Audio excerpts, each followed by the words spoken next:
Hello, everybody. This is Asia. On the road, traveling, and really want to, first of all, thank all of you for your blessings and donations. It certainly is a loving, kind gift to give, not only to me, but to this incredible planet. There's so much occurring again today. It's just a time of intensification. And to be clear, the angels are watching over each one of you. I want you to be sure to know that, and that you are very protected. There's so much clearing work to do, and that clearing work is occurring day by day and hour by hour.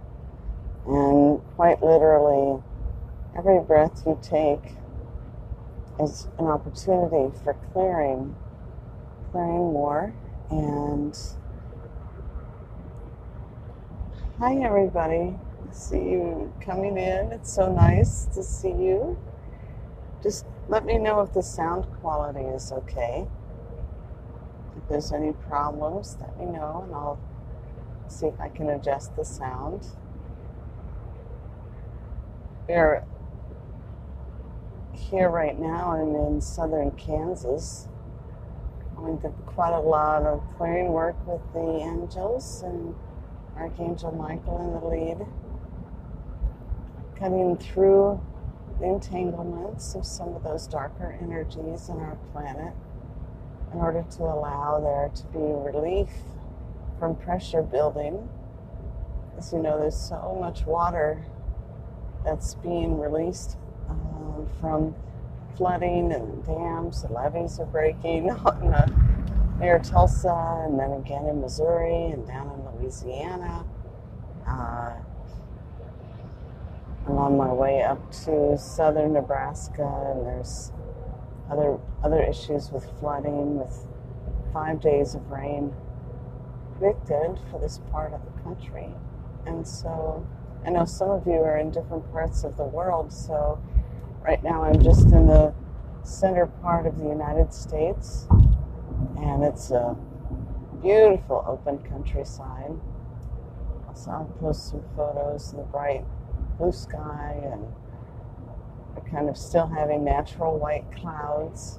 Not very many chemtrails out here so far, and wide open country. So this cropland out here, corn, wheat, millet, products that normally wouldn't we talk about with the angels, but this is part of our food supply and part of the construction of our economy. And so all of it's important. And not only is the weighing in and the spiritual experience that each of you are having important, but also how the land is and how our food production is going and how the animals in this region are faring, and it's all tied together, really.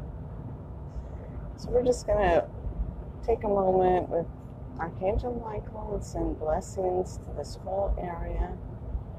If any of you would like to receive blessings, either individually or for your families or friends, just give a thumbs up. If you would like to have a certain region of the earth focused on, just post it below, and let me know that, and we'll send special requests to the archangels as we're gathering. As you know, that when there's a group that gathers with an intention, it really multiplies the intention of a blessing or a prayer. It allows there to be a certain open-heartedness. So the open-heartedness is what we're seeking, kind of the fundamentals. If there was a priority for this time on the earth, Archangel Michael is saying to all of you right now to just take a moment and really remind yourself that the heart is is the foundation. It really is the point, the network that is being established on this planet. And again, if anyone could acknowledge for me that, I'm so glad that the sound is working. What a relief. Great. Hi, Deb. Hi. Hi, Nora. Hi, everyone. So bringing this focal point with your own heart energies together with the angels in a chorus of this symphony, really. It's a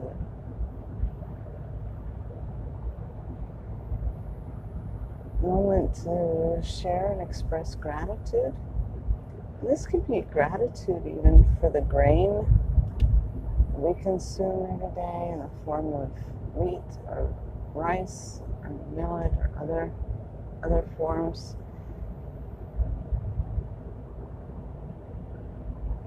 Food products that are created across the country, around the world. And I know it seems, Michael's saying, he knows that it seems like, may seem like such a fundamental point to make, but as the earth is cleansing and making her status known through the shaking and tremoring of a few minor earthquakes and some eruptions of a bit of volcanic activity, it's sort of a reminder. If you tune into the consciousness field of our living, breathing earth, just a reminder not to forget the abundance that she offers each of us every day, allowing us to be nourished and fed.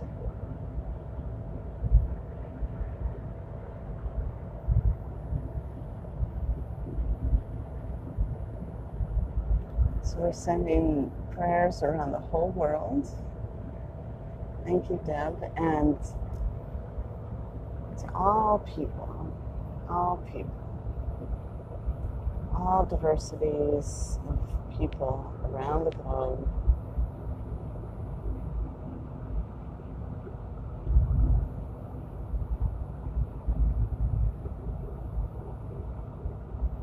And as you take a deep breath in, just recognize that those blessings are reaching you as well, as you are each part of this whole planet. So you can imagine that blessing moving around the earth, and then each of us get to be nourished by that as well. We're also a part of the earth, of course.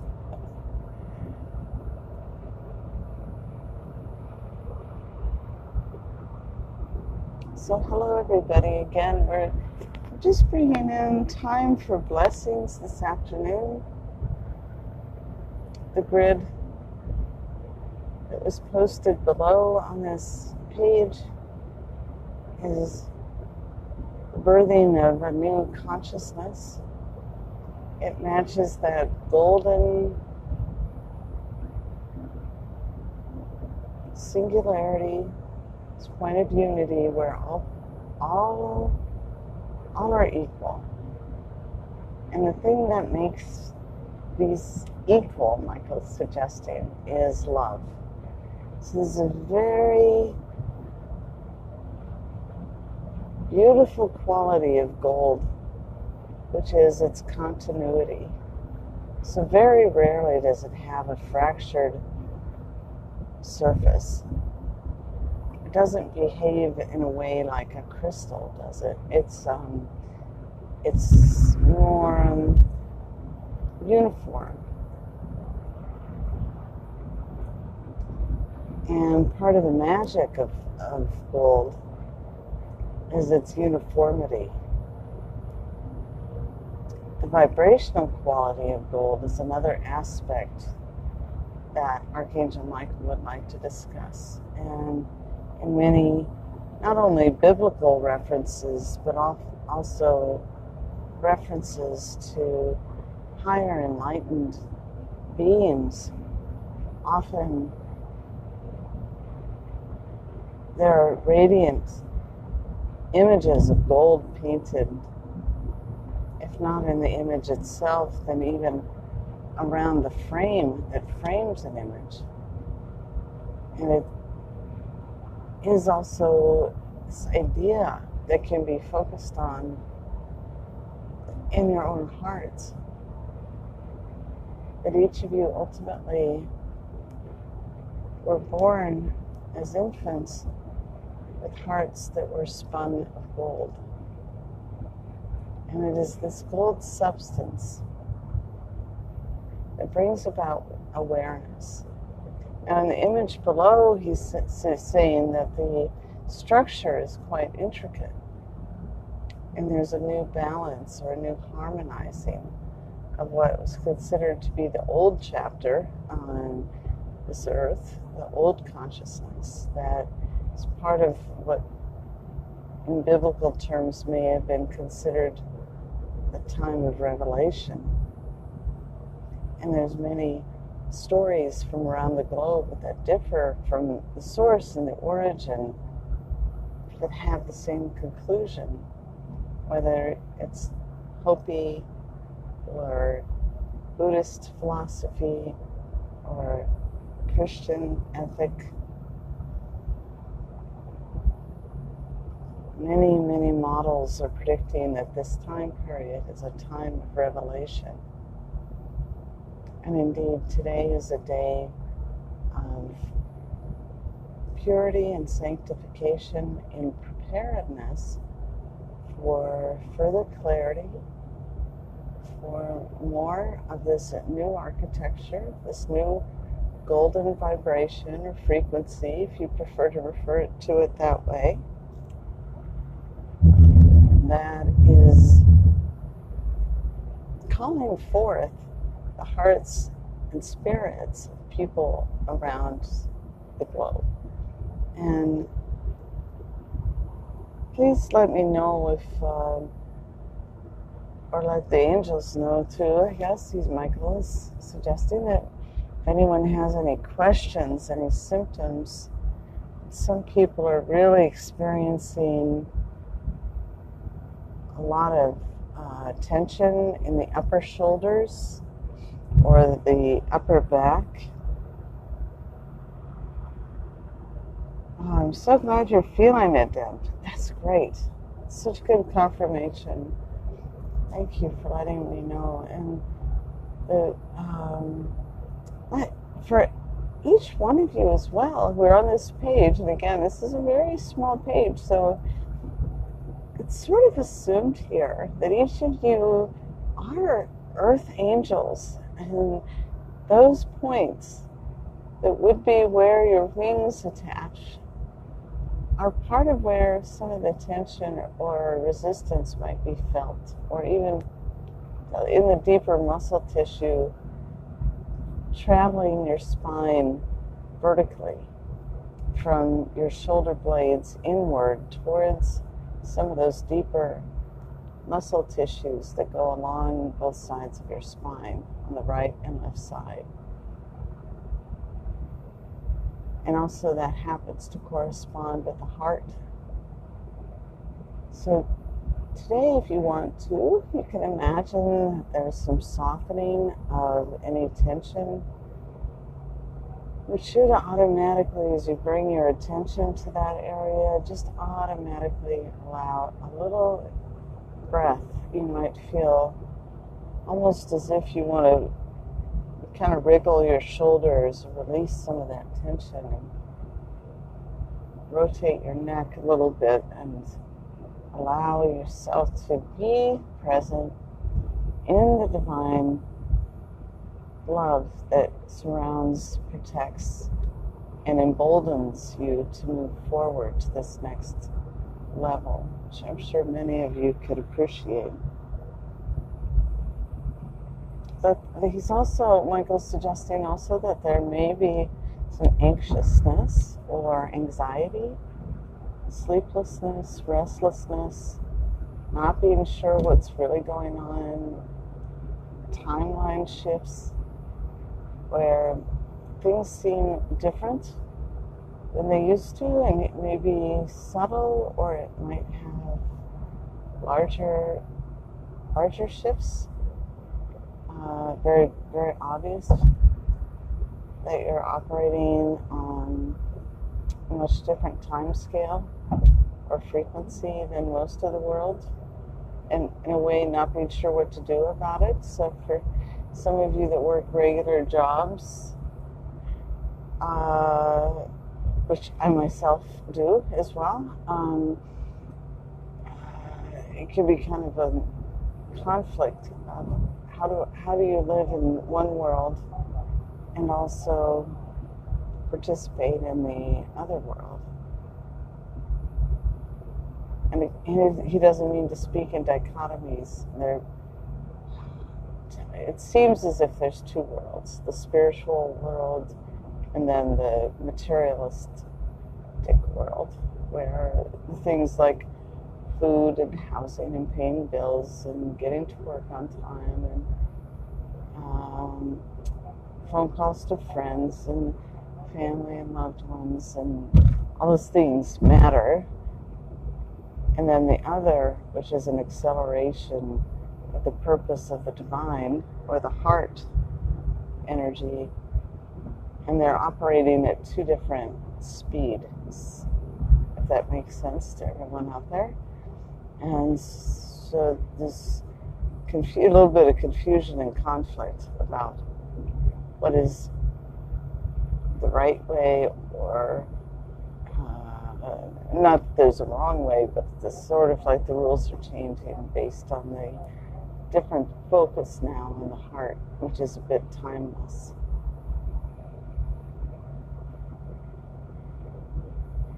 So as the energies enter more of these heart energies, such as the golden grid as shown below, or that really the vibration or frequency of gold,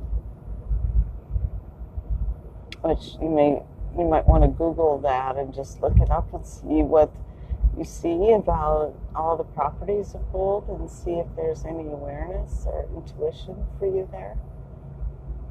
Some of you may be curious about the history of gold on our planet and what its source and origins were, how it came to be so important.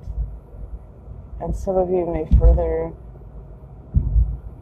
though less so, this may be the minority in some cases, just be interested in where gold is locally or is mined locally now, in the here and now, in the present.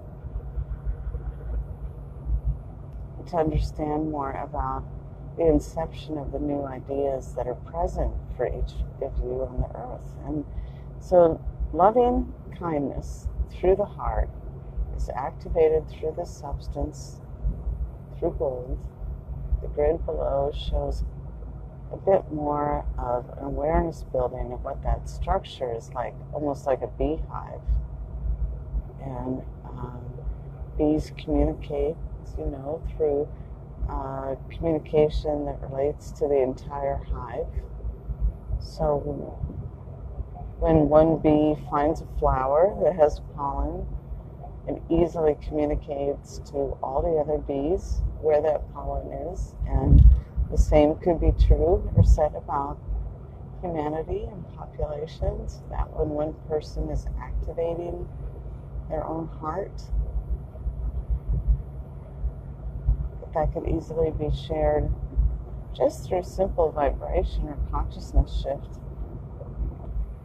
to the entire hive. And it's through prayer and meditation then that activates even at a higher level or frequency. So when groups such as this get together with an intention or a purpose of love and bringing in that God love or divine love into your own hearts, there's actually a shift that can occur. The other interesting aspect of all of this is the cutting edge of narcissism, which is alive and well on planet Earth.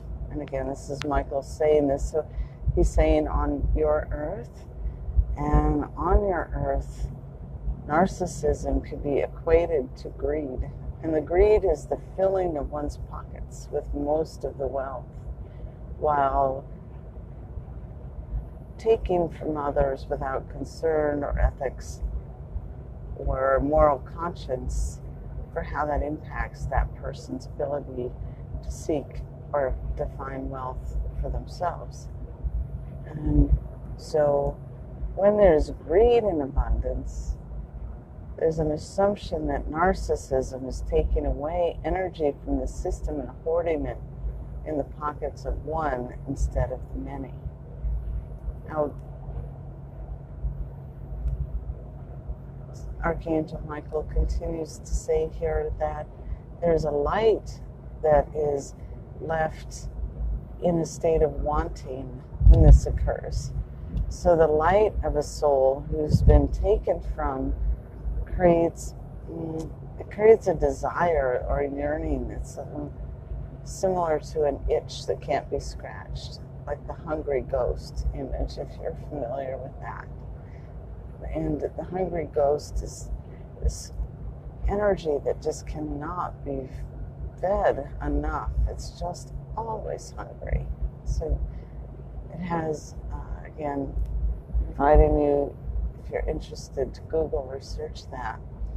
You can see the perplexity of the problem that North America is seen to be overtaken by what's considered the hungry ghost, where there's a large mouth that's consuming a lot with a narrower throat area,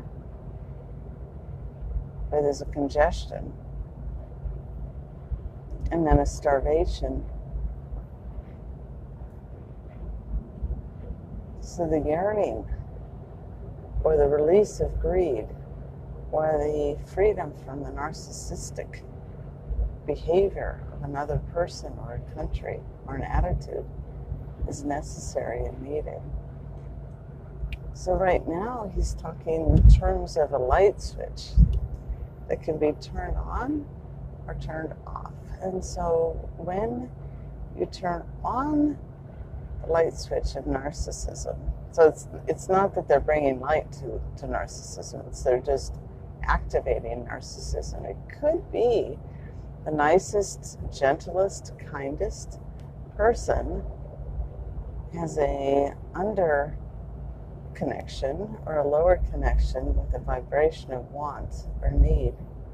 And if that individual goes too long without that basic need being met, their switch might flip and become a narcissistic pattern or a narcissistic behavior and a belief that their needs may never get met, so they might as well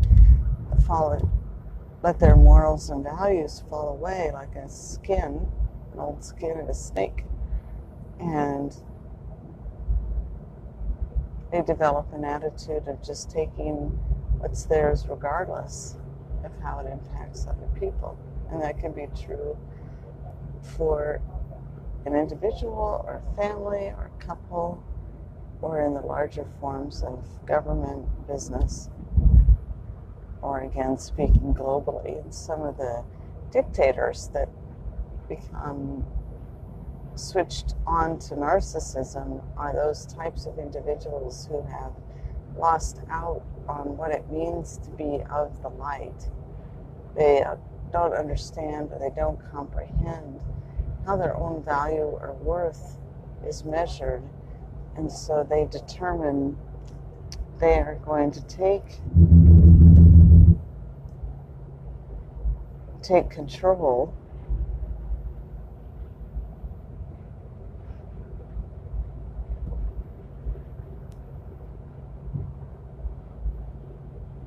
and add to the energy of the earth of this narcissist who just eats like the hungry ghost, eats without becoming full, or a taker in other words, without a conscience. So that is what is considered a dark force, we'll say. Michael's in this. And so this is, rather than characterizing it as in conventional terms, good versus evil, what he would like to do instead is make an unmistakable explanation that truly what this is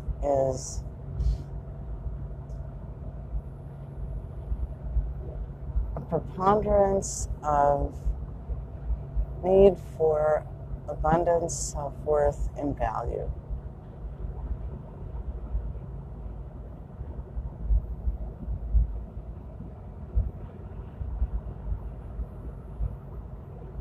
Thank you for sharing that, Deb. I just see what you're posting here.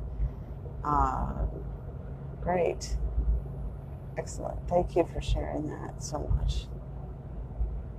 And so it's about time to close the door on narcissistic patterns and behaviors.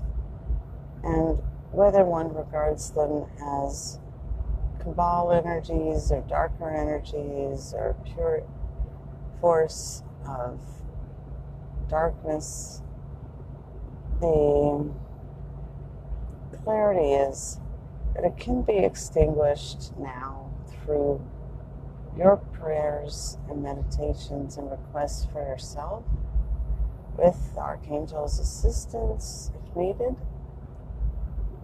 and in the spirit of the quality of true love and belief in the holiness of your, whatever it is or however it is that you perceive God to be. That is what's next for you on your earth. And this golden grid is an upsurgence of this true quality of the purity, the beauty of the heart of light. So as I'm traveling the country with Archangel Michael and other guides and leaders, we're bringing this awareness forward, teaching about abundance and learning about abundance. I'm learning as well. Letting go of grief, letting go of resentment, letting go of anger, allowing truth, compassion. It's such a gift and an honor to be on this journey in this way. So tonight we'll be stopping in Lincoln, Nebraska, and it's in Lincoln that we'll do more work on behalf of this grid, which also follows the ley lines around the earth. Archangel Michael, again, if you'd like to do some Google research, and I'll post this, it's just harder for me to get to my computer to do the research on it, but Archangel Michael actually laid down ley lines around the planet about 2,340 years ago, he's saying. And he did this in order that this time period would be more easily accessible for those who are seeking and wondering how to give self-support through prayer, through meditation, nurture, care for the planet, care for yourselves, that you yourselves may be in a point of activation where you are globally. And if that's the case, please do kickstart that process by sending prayers and blessings to the part of the earth that you're standing on, and just request Archangel Michael be present and bring those light codes forward with the announcement that we are standing here with compassion, wearing compassion on our sleeves, and heart energy. And it's that heart energy that is breaking open what could be seen to be the lotus of the heart of each one of you, but also the center lotus of this planet, of this earth. So thank you all once again for tuning in, and I'll broadcast some more photos when we get to the next place. And feel free, if anyone needs blessings while we're traveling or anytime, just post below. We'll send extra prayers your way as we gather together again, just not as an individual but as a group, and do our part as many thousands of light workers doing their work around the planet, all working in different time zones, different areas. So Archangel Michael's sending these beautiful waves of appreciation and gratitude from the angelic realm to each one of you out there. Those of you who are having hardship or struggling, just ask for what you need. Ask that it be sent with expediency, clarity, and with true abundance, so that those underlying worries, those foundations, don't need to be worried any longer. Just allow that support to slip in, giving you the foundation you need, and allow and visualize resentment, fear, and guilt just falling away like an old, crusty shell. Just let it fall away and disintegrate. Let it fall away into the earth. Let the earth recycle it with her magic sauce, and work on replenishing. This is a good time for replenishing. Thank you, Deb. It's the hardest work ever. It's the hardest work ever. It really is, but it's very uplifting to be doing the hard work I was meant to be doing, rather than the hard work that comes with the crustiness of the old structure. So at least there's joy and blessings that are supporting this connection, and all of you are part of the journey. And just, again, Archangel Michael sending many, many blessings to each one of you for your assistance, whether energetically, through your own prayers, mindfulness, and continue to connect with the earth where you are. We'll just establish again that feel free to post anything, any photos, thoughts, links, inspirations, and we'll continue to build our community here. Thanks so much, everybody.